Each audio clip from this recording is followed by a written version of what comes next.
केंद्र ने सोमवार को राज्यों और केंद्र शासित प्रदेशों से कोविड-19 के नए वेरिएंट JN1 का पता चलने और कुछ राज्यों में वायरल संक्रमण के मामलों में बढ़ोतरी के मद्देनजर लगातार सतर्कता बरतने को कहा।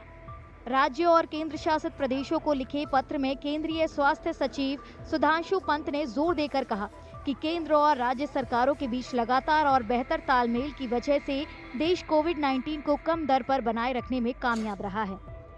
नहीं, निश्चित तौर पर इसको लेकर हम लोग गंभीर हैं और जो भारत सरकार के दिशा निर्देश हैं उसका अक्षरशः पालन होगा।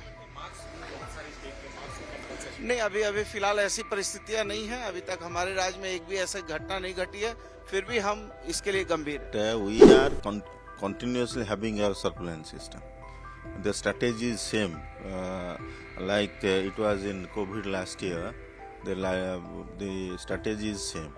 We have to keep our surveillance perfect, pick up if there is any positive cases from the ILI and SARI symptomatics, and go for genome sequencing. राज्यों से कहा गया है कि वो केंद्रीय स्वास्थ्य और परिवार कल्याण मंत्रालय की तरफ से कोविड-19 की निगरानी के लिए साझा की गई विस्तृत ऑपरेशनल गाइडलाइंस को सही तरीके से लागू करना सुनिश्चित करें। The main thing is from our side, we have to have a very robust surveillance system, and I appeal to the people also, if they are symptomatic, let them isolate themselves, come for testing, and if testing positive is there, then same principle applies. So from the community side, they should come up for testing. From our side, we will make our surveillance ready and our infrastructure ready to pick up any cases.